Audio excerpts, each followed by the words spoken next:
It started with the sound of dripping. Not rain, yet, but something deeper, something inside me. A memory. The last time water rose like this, it took everything. Devin stood in his backyard, staring at the newly installed steel grate near the creek's edge. A silver padlock glinted like a warning sign. It wasn't there yesterday. He clenched his jaw. The HOA called it a safety measure. Carolyn Masters, the HOA president, said too many unauthorized accesses had occurred. Said it was for the community's good. Devin didn't believe her for a second. He'd seen the plans, studied the flow maps. That drain wasn't just runoff, it was the pressure valve for the entire lower block. Locking it could turn a heavy storm into a catastrophe. He tried to warn them. Printed diagrams. Attended the last 3 HOA meetings. Every time he spoke, Carolyn smiled that smile, the kind that doesn't reach the eyes and shut him down. Told him the board had already voted. Trust the process, she'd said. His neighbors didn't care. Some didn't even look up from their phones. Others whispered, doubting his obsession. Only Mr. Jensen from Lot 12 nodded along. But even he said, "It's not worth fighting them, son." But Devin couldn't let it go. Not after what happened to Ellie. Not after that night. Back then, the flood came without warning. Sirens failed. Lights cut. By the time Devin got back from the fire station, the house was already under. His wife was inside, holding their daughter. Only one of them came out. Mia was just a baby. Now 9, she was the reason he stayed here, safe, quiet, controlled. Until now. That afternoon, clouds thickened like bruises in the sky. Devin stood under the edge of the porch roof, his hands clenched into fists. A drop landed on his wrist. Then another. The scent of wet concrete filled the air. He grabbed his phone and checked the stream camera he'd hidden near the grate. No movement. No flow. Just still water pressing against the metal bars. Then thunder. Rain came hard. Sideways. Furious. The kind that makes you flinch. Within 10 minutes, gutters overflowed. Water pooled along the curbs. Devin ran to check the back. His worst fear came alive. The grate hadn't moved. Not an inch. He called the HOA. Straight to voicemail. He called again. Nothing. Then he heard it. The sound of water rushing where it shouldn't. From the living room, Mia screamed. He ran inside. The back door burst open under pressure, brown water pushing through like a wave breaking a dam. Furniture lifted. Books floated. Mia clung to the staircase banister, her eyes wide in terror. Devin grabbed her, held her to his chest, moved upstairs 2 steps at a time as the water chased their heels. Lights flickered. A transformer boomed in the distance. Sirens. Screams. Out the second-floor window, he saw chaos. Neighbors running, yelling, a dog paddling in circles. One voice cut through it all. Someone's trapped in the basement. Devin froze. The house next door. The old man who lived alone. Mr. Jensen. Devin handed Mia a flashlight, told her to stay put. His voice cracked, but he masked it. Then he leapt from the landing, back into the rising flood. He didn't feel the cold. Just the urgency. He kicked open the side gate and waded through thigh-deep water. Jensen's door was jammed. He slammed his shoulder into it again and again until the wood cracked and gave way. Inside, darkness. The air smelled of rot and panic. He took a breath, Dove. The basement stairs were submerged. He reached the bottom, hands sweeping the space. A cough. Then a wheeze. He found him. Wrapped an arm around the old man's chest and pushed upward. Water pressed in from all sides. The exit shrunk in the shadows. But he wouldn't let another one drown. Not this time. Not again. Water clung to Devin's clothes like chains as he pulled Mr. Jensen out into the storm. The old man was coughing, sputtering, but alive. Devin laid him on a floating patio table and pushed it toward the sidewalk where a neighbor grabbed hold and dragged it to safety. No thanks, no words, just wide eyes and shivering silence. Devin turned back toward his own house, heart pounding. Mia was still inside. He climbed through the side window and rushed up the stairs. She was crouched in a hallway, flashlight beam shaking, cheeks streaked with tears. When she saw him, she leapt into his arms, sobbing. He held her tight. There was no time to cry. Outside, Car alarms wailed underwater. The flood was swallowing everything. 12 homes, Devin thought. At least 12 in the lower blocks, all below the runoff line. And that drain, still locked, still silent. He carried Mia downstairs through knee-deep water and out onto the porch roof. Emergency lights flashed in the distance. Helicopters thumped the sky. And below, the entire street had become a lake. Neighbors stood on their roofs. Some screamed for help. Others clung to whatever floated. Devin watched one woman cradling her dog, her house already halfway under. A man tried to paddle with a garden rake. Another neighbor used his grill cover like a raft. The air smelled of gasoline and wet insulation. But the worst part was Carolyn. Dry, safe, watching. She stood at the edge of the HOA clubhouse parking lot, built on a small rise. Her SUV parked beside her, untouched by the flood. Two maintenance workers stacked sandbags, not for the community, but for her rose garden. The rest of the neighborhood drowned, and she stood above it like a queen over her ruined kingdom. Devin's fist clenched. He needed proof. He pulled out his phone. The live camera feed from the drainage pipe still streamed. The water pressed against the grate, swirling angrily, unable to break through the barrier. The padlock glimmered under the surface, a steel stamp of negligence. He hit record. Then he climbed down, one step at a time, holding Mia close, using parked cars as stepping stones. His truck was gone, washed down the street, half submerged in a neighbor's fence. Didn't matter. He needed to get to the drain. They reached the edge of the creek where the ground dropped off sharply. The grate was just ahead, underwater but visible in the murky flow. The current pulled at his legs. He set Mia on a dry patch of fence post and told her to stay. She didn't argue. Devin pushed through the water to the drain. His fingers found the lock. He pulled. Nothing. Kicked. Still nothing. He grabbed a wrench from the tool belt still tied around his waist and slammed it down again and again until sparks flew. The lock bent, but didn't break. Behind him, Mia screamed. He spun. A wooden swing set from a backyard had broken free, floating toward her fast. Devin lunged through the current, grabbed her just in time, and the structure slammed into his back. He gasped but didn't let go. They tumbled, coughing, into the muddy yard. He held her close. She was shaking, her lips blue. Devin scanned the chaos. No one from the HOA. No police near the drains. Just neighbors in pain. Trapped. Flooded. And Carolyn, still dry. Still watching. Devin's phone buzzed. A news alert. Local flooding in suburb blamed on overwatering by residents. His eyes went dark with fury. He looked to the padlocked gate, the silent drain, the soaked homes, and made a decision. He was done waiting for help. He'd give them the truth himself. He wrapped Mia in his jacket, kissed her forehead, and whispered something only she could hear. Then he stood and faced the storm again. But she wasn't by the fence anymore. Mia was gone. Her jacket lay soaked in the mud. A scream rose from his chest, but before it could leave his throat, a neighbor pointed toward the flooded culvert. Something was moving, a small shape drifting too fast. Devin ran, heart pounding, lungs on fire, each step deeper into the flood. Every second a memory of Ellie. Every heartbeat a countdown. The current pulled harder, dragged him sideways. But he saw it, her backpack caught on barbed wire near the edge of the broken fencing. And nearby, floating just under the surface, one pink shoe. Devin dove. Then everything went dark. The world disappeared into cold silence. Water filled Devin's ears, his eyes stung, but he didn't stop.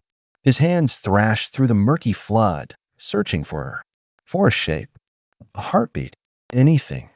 Every second without her was louder than the storm. He surfaced for air, gasped, then dove again. His lungs screamed.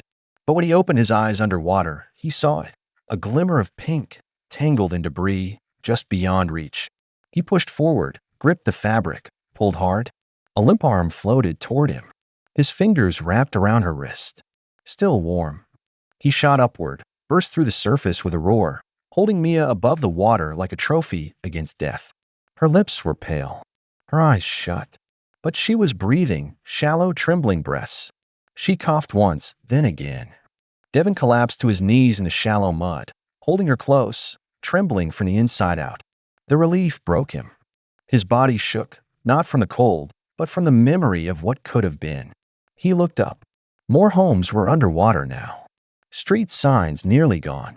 Electric boxes shorted with sparks. The rain hadn't stopped. It was heavier, meaner. Nature wasn't letting up. And the HOA? Still absent.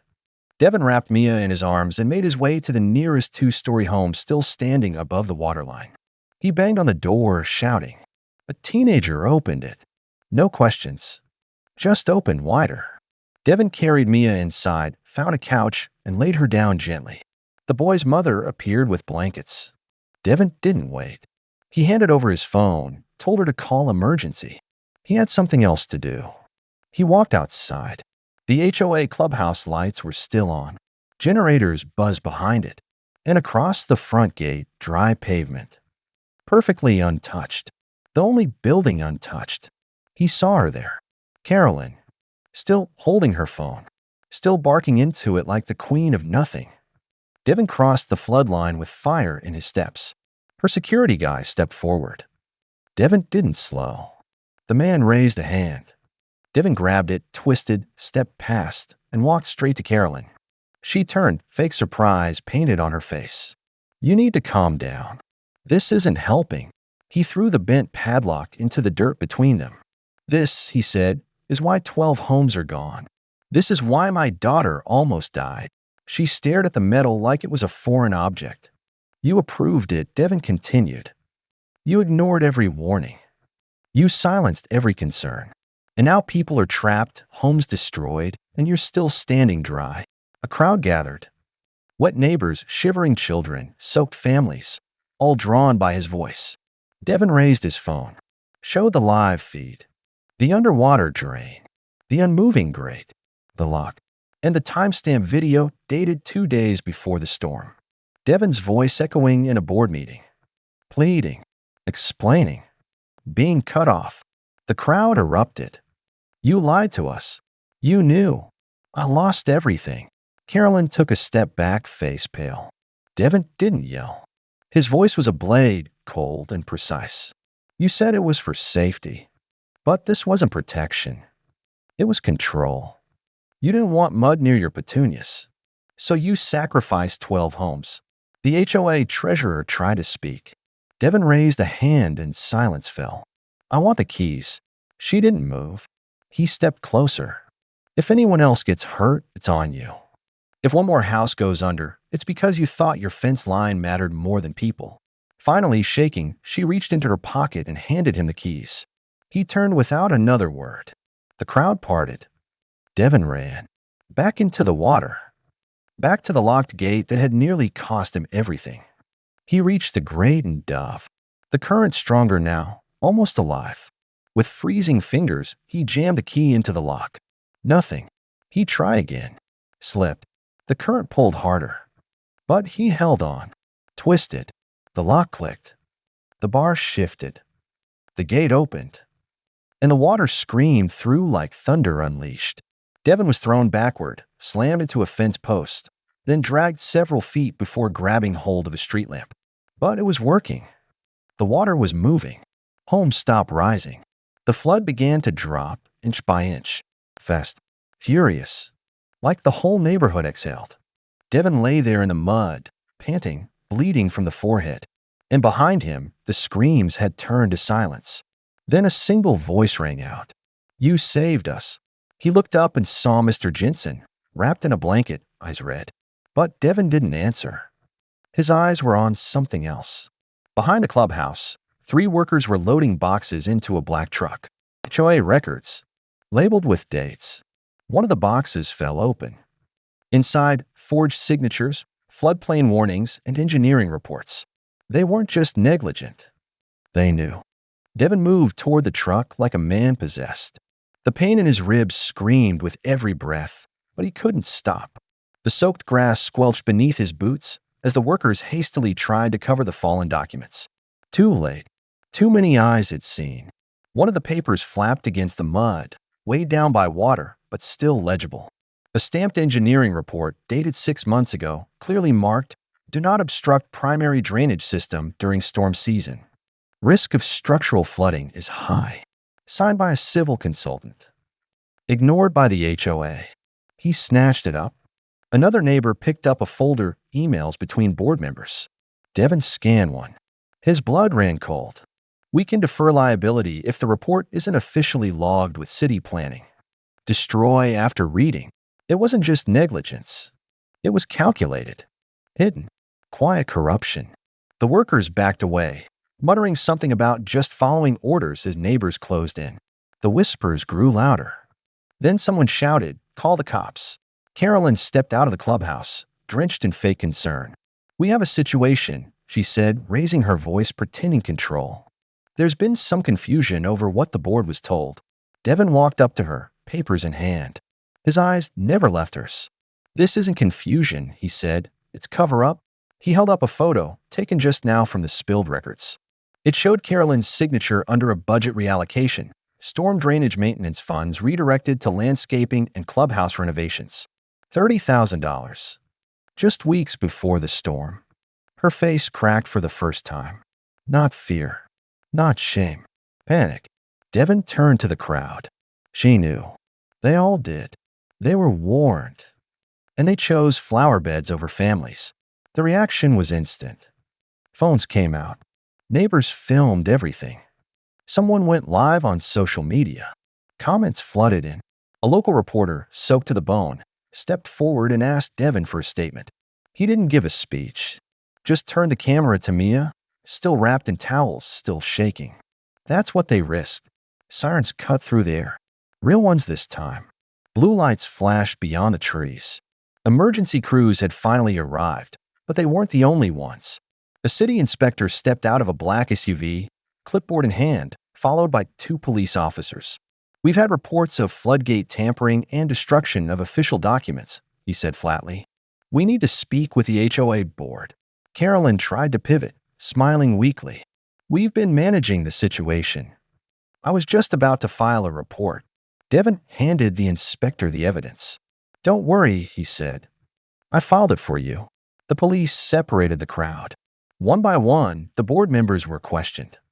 An officer radioed in. The stolen funds. The hidden reports. The signatures. It was all unraveling. Then came the final twist. One officer stepped forward, holding a badge that wasn't local. "Carolyn Masters," he said calmly, "you're under investigation for federal disaster relief fraud." She froze. The HOA had filed claims months prior for flood mitigation. Collected grants. Promised upgrades. They never made them. Instead, they paved walkways, upgraded gym equipment, and repainted the HOA office, all while ignoring the very drain that saved their neighborhood from collapse. They put her in cuffs. The crowd watched in stunned silence as the woman who had ruled with a smile and a threat was walked down the sidewalk she'd once bragged about funding. Now slick with rain, lined with ruined furniture, and stained with the choices she made. Mia ran to Devin and hugged him around the waist. He bent to her level, kissed her head, and looked out at the neighbors, some crying, others shaking hands. Everyone changed. It wasn't over. Cleanup would take weeks. Homes were lost. But trust? That would take longer. A reporter leaned in, asking Devin what he planned to do next. He didn't speak right away. Just stared out at the broken fence line, the shattered swing set, the soaked photographs floating by. Then he said quietly, "We rebuild. Together." Without fear this time, someone from the crowd called out, "Run for H.O. Devin." Laughter. Not forced. Not sarcastic. The kind that breaks tension, that reminds people they're alive. The inspector turned to Devin. "We'll need your full statement." Devin nodded, but his eyes lingered on one last crate by the truck. Labeled in red ink. HOA incident files sealed. "Do not open without board approval." Devin picked it up. He opened the lid. Inside were tapes, photos, a file with his wife's name, and a timestamp from the night of the last flood. The night she died. The past hadn't just caught up. It had been buried here all along. Devin stood frozen, the file in his hands growing heavier by the second. He opened the folder with trembling fingers, the edges soaked from the rain. Inside were photos he recognized instantly. His wife Emma, her smile caught mid-laugh, her hair tied back. The last day he'd seen her alive. But behind that photo was a report. Flood incident, July 18th, caused compromised drainage channel. HOA advised of risk 2 weeks prior. Maintenance deferred. No action taken. It was stamped with a red seal. Internal use only. His eyes darted to the bottom. A note scribbled in the margin. Board voted not to report casualty to maintain liability protection. His breath caught. He flipped to the next page. Minutes from a secret HOA meeting. Carolyn, the treasurer, and 2 board members. Emma's death wasn't treated as a tragedy. It was listed under legal exposure mitigation options. Their solution? Hide the risk. Deny connection. Blame the storm. Devin felt something snap deep inside. Not rage. Not revenge. Resolve. He looked up at the flashing lights, the people watching, the press still rolling. But none of that mattered. Emma had died because they chose paperwork over people. His wife, wiped from records like a detail they couldn't afford to keep. He turned to the city inspector. "I want this reopened," Devin said, handing him the folder. She wasn't just a name on a line. She was a mother. A nurse. She warned him, too. The inspector took the file, his eyes scanning quickly, his mouth tightening. He called over an officer. More evidence collected. More cameras pointed. More truth rising through the floodwaters. Devin walked to the front yard of what used to be his home. The door was hanging open. Inside, the couch was floating sideways. Fridge knocked over. But the family photo, the one with Emma and Mia, was still pinned to the wall, soaked, but standing. He took it down gently. Mia walked up beside him. Her tiny fingers slid into his. She didn't speak. She didn't have to. People began emerging from their homes, or what was left of them. Some carrying bags, some empty-handed, all of them looking for someone to follow. An elderly man, cane shaking, said aloud, "We can't let this happen again." Devin turned around. "Then we start today. We hold everyone accountable. And we rebuild on truth, not fear." A voice shouted from the crowd, "You've got my vote." Others nodded. Hands clapped his shoulder. Offers to help clean, fix, restore. A new storm was forming, not of rain, but of unity. By nightfall, the flood had receded several feet. Emergency shelters were set up in nearby schools. Donations arrived. Food, clothes, diapers. Volunteers from other neighborhoods showed up, shovels and gloves in hand. But something deeper shifted. The fear that had hovered like a dark cloud for years, that the HOA could silence, punish, and control, was broken. The truth was louder. Days passed. Arrests followed. More files uncovered. Fraud, embezzlement, abuse of power. The old HOA board disbanded. Investigated. Prosecuted. Devin stood before a town hall meeting packed shoulder to shoulder with soaked, tired, determined neighbors. He held up a copy of the original engineering report. The one Emma had helped submit. The one they ignored. "We were warned," he said. "We were lied to. But now we're done waiting." Applause erupted. Mia sat in the front row, her legs swinging. She smiled for the first time since the storm. That night, Devin placed Emma's photo beside a new plaque being installed at the community center. In loving memory of Emma Hart, whose voice was silenced, but never forgotten. A candlelight vigil lit the muddy streets. Hundreds stood shoulder to shoulder, holding their phones high, lighting the night. No HOA official. No permits. Just people. United. Devin whispered to the photo in his hand. "They tried to bury you. But now everyone sees." Behind him, a new sign was posted where the old HOA gate once stood. "Welcome to Riverbend. A community of neighbors, not rules. Asterisk, asterisk." He turned back to the crowd, and for the first time in years, he smiled like he meant it. Like the flood had washed more than homes. It had washed away the fear. And what remained was something stronger. Truth, memory, and the promise of never forgetting again. Like, share, and subscribe if this story moved you. Someone out there needs to hear it too. 3 weeks had passed since the storm. The water had receded, but the damage lingered in every corner of Riverbend. Streets once polished and trimmed by the HOA were now lined with trash bags, broken furniture, and memories too soaked to salvage. But under the debris, something else had taken root: trust. Not in an institution, but in each other. Devin woke up before sunrise every day, not to fix his home first, but to check on the widowed couple down the street, or help rebuild the fence for a family whose kids still had nightmares whenever it rained. He wasn't elected. He didn't need to be. He simply showed up.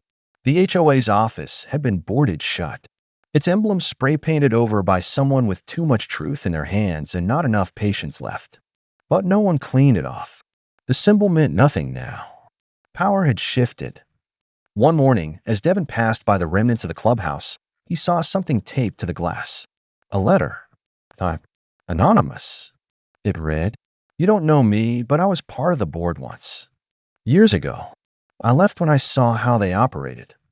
The secrets. The pressure. They forced signatures, silenced voices, even destroyed old camera footage. There's more buried than anyone realizes. Check the storm vault beneath the tennis courts. You'll understand everything." Devin stared at the note. His chest tightened. Another layer of truth. Another door to open. By noon, he stood at the courts with 2 volunteers and a crowbar. They lifted the hatch beneath the court's electrical panel. A staircase hidden for years led into a concrete vault. Damp, cold. Mold clung to the air like guilt. Rows of file cabinets stretched out, labeled by year. HOA complaints, code enforcement actions, private security footage, and in the farthest corner a safe. They pried it open. Inside, flash drives, unmarked envelopes, a leather-bound book labeled Incident Confidential. Devin opened the book with trembling fingers. Names filled the pages. Every family punished by the board. Every homeowner fined into foreclosure. One line hit him like a punch to the chest. Hart family complaint denied. Suggests suppression. Emma Hart's warning memo shredded post-meeting. Tears blurred his vision. She had tried. She had fought. And they erased her like she was an inconvenience. The volunteers behind him fell silent. One took photos. Another began scanning pages. They weren't just recovering evidence. They were recovering history. Later that week, Devin presented it all at a city council meeting. The mayor was there. So were representatives from state housing. He stood under harsh lights, the weight of dozens of victims on his back. But his voice didn't shake. This isn't just about one HOA. It's about how silence becomes policy. About what happens when people are told to stay quiet or pay the price. Applause didn't follow. Just silence. A heavy, respectful silence that carried more weight than words. Investigations expanded. More neighborhoods came forward. Similar tactics. Similar fraud. Riverbend became ground zero for a reform movement. A lawyer group reached out to Devin, offering to turn his findings into legal precedent. Emma's name will be part of a new bill protecting whistleblowers in HOA communities statewide. The day it passed, Devin stood outside the state capitol with Mia on his shoulders. Cameras flashed. Reporters called his name. But he looked at Mia. "She did it, kiddo," he said softly. "Your mom did this." At home, neighbors held a cookout in the cul-de-sac. No permits. No HOA. Just real people. Kids played in puddles without fear of fines. Elderly folks laughed without watching their lawns for rule violations. Devin sat in a foldable chair, watching it all. Someone handed him a root beer. Mia played tag nearby. And in that moment, the world felt right. Not perfect, but honest. Like the flood had ripped off the mask. And what it left behind was finally worth building on. Like, share and subscribe. Because truth has a ripple effect. And someone you know may be living in silence right now. The first rain since the flood began to fall. Not a storm, not a threat, just a light drizzle that tapped gently against the rooftops like a memory asking to be heard. Devin stood by the oak tree Emma had planted when they moved in. Her favorite spot. She used to read there, barefoot in the grass, Mia in her lap. Now the ground had shifted, but the roots still held strong. He looked out over the neighborhood. Tarp still covered some homes. Debris still lined the curb. But every home had someone in it. Every face that used to glance down or turn away now looked him in the eye and smiled. Not because of what he'd done, but because they'd all stood up. Across the street, kids were painting the old HOA wall. Bright colors, handprints, a mural of the storm, waves, lightning, and one phrase in bold. We weren't drowned. We rose. Asterisk, asterisk. Mia dipped her brush in blue and added her name at the top. Devon's heart swelled. But the piece wasn't untouched. One envelope had remained sealed in the vault. Devon had brought it home but hadn't opened it.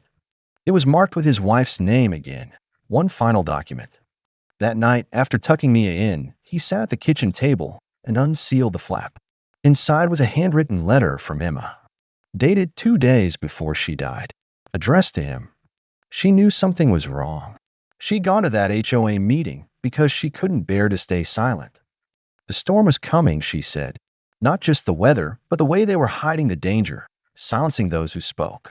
She wrote about the documents she had tried to submit, the warnings they ignored. And she wrote one final line. If they don't listen to me, promise you'll make them listen to you. Devon pressed the letter to his chest. The next morning, the mayor's office called.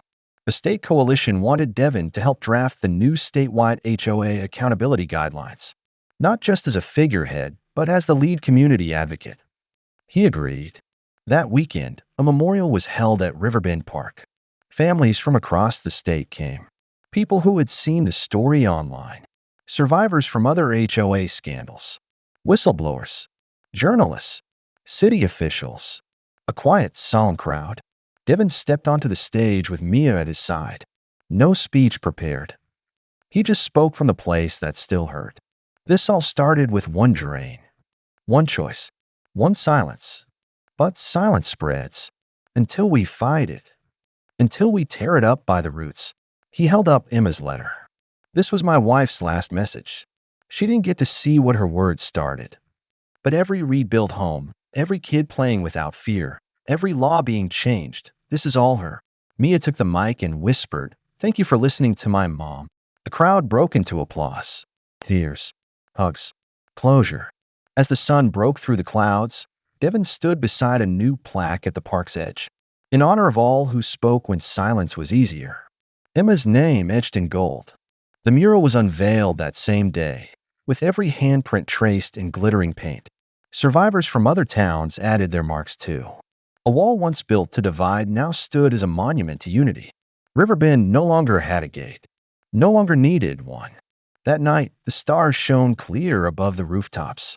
Devon sat on the porch, arm around Mia, watching the soft glow of lanterns flickering down every driveway. And for the first time in years, he didn't brace when he heard thunder in the distance. He smiled. Not because storms wouldn't come again, but because this time they'd be ready. Together. If this story touched you, share it with someone who needs hope. Like, share, and subscribe because your voice might be the one that breaks the silence next.